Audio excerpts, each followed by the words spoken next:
Alors là, on est en pourparlers pour acheter un vélo. Mais je sais pas, on n'a pas réussi à se mettre d'accord sur le prix. Même si c'est que quelques centaines d'euros, bon, ça me fait pas vraiment rêver un vélo. Mais ce qui m'amuse beaucoup, c'est que celui-là, il a un arbre de transmission au lieu d'avoir une chaîne. Et il est tout en alu. Donc c'est quand même assez sympa. Bon. Différence entre le café Suanam, c'est-à-dire là il est chaud, et le café Suada il est froid. Dans ce café-là, il te donne le truc à part, donc tu peux le boire froid ou chaud comme tu veux. Tu rajoutes les glaçons si tu as envie.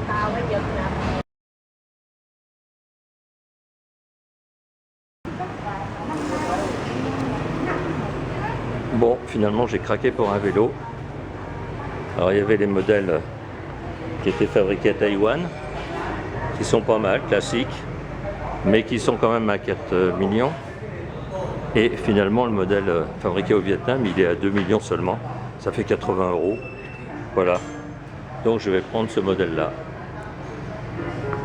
Alors là il manque le panier et puis le phare. Mais sinon tout est complet. Il y a même des repose-pieds à l'arrière parce qu'ici ils emmènent toujours quelqu'un un petit gamin sur le porte-bagages. Il y a la béquille latérale, il y a un frein arrière plus ou moins un tambour, enfin c'est pas un tambour, je sais pas ce que c'est une sorte de tambour en fait. Et puis frein avant à tampon simplement. Voilà, bon pour ce prix là, c'est très bien. Déjà celui qu'on m'a prêté, là qui est un vieux modèle, il marche très très bien. Donc bon, ben voilà mon nouveau deux roues. Ni thermique, ni électrique. Il est juste musculaire.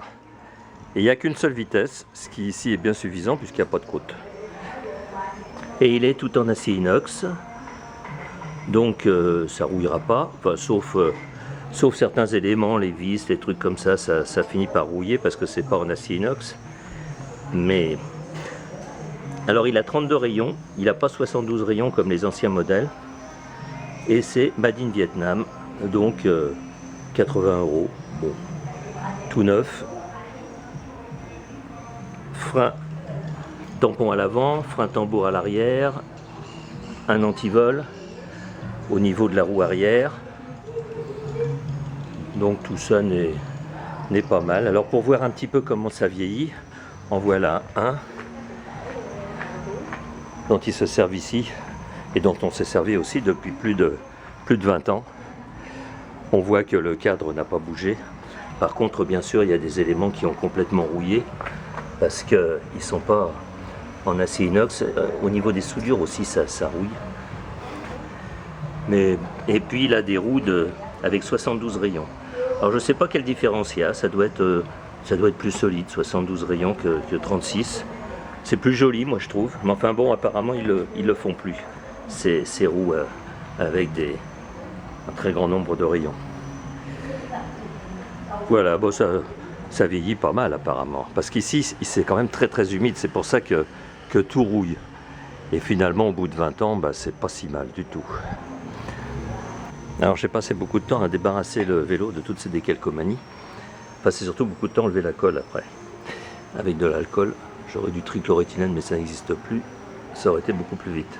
Alors je me suis posé des questions concernant le frein arrière du vélo. Je ne savais pas comment ça s'appelait. Je me disais c'est comme un frein tambour, mais c'est pas un frein tambour, il n'y a pas des mâchoires intérieures. En fait ça s'appelle un frein à bande. Il y a une bande qui entoure tout le moyeu et c'est la bande qui vient le freiner. C'est un système qui fonctionne bien à basse vitesse et surtout sur des vélos de gosse on met ça, mais au Vietnam c'est très courant. Et de toute façon comme on ne fait pas des grandes vitesses avec ces vélos, ça fonctionne très bien. C'est très progressif. À l'avant, c'est un simple freinage par patin comme d'habitude. Par contre, le tube de sel n'est pas assez long pour moi. Il est adapté aux Vietnamiens. Demain, je vais aller chercher un tube plus long pour pouvoir monter la selle un peu plus haut.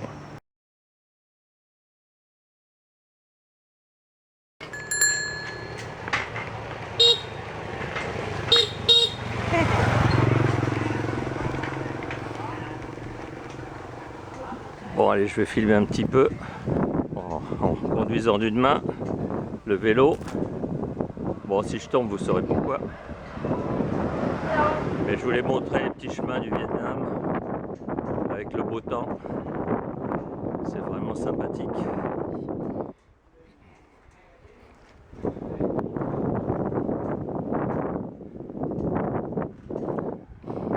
Et puis ça sent bon. On est vraiment dans un paysage, comment dirais-je, comment on appelle ça, exotique. Ah, c'est pas le mot que je cherchais.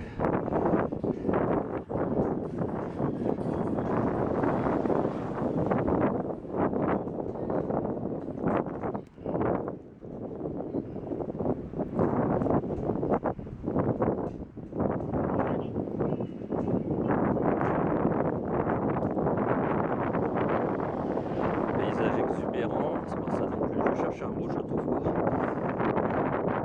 Enfin, disons, il y a des plantes, ça pousse très facilement. Il y a tout un tas de fruits, tout un tas de fleurs. Tout le delta du Mékong est comme ça, c'est pas l'eau qui manque ici.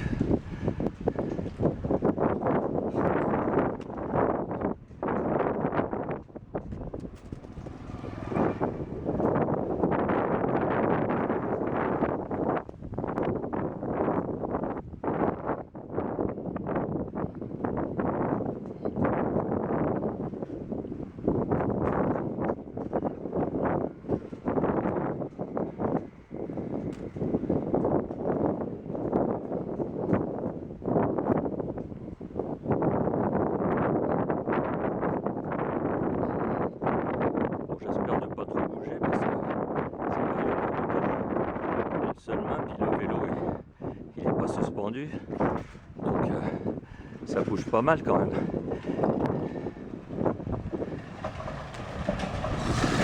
Les chemins sont en ciment, donc c'est pas...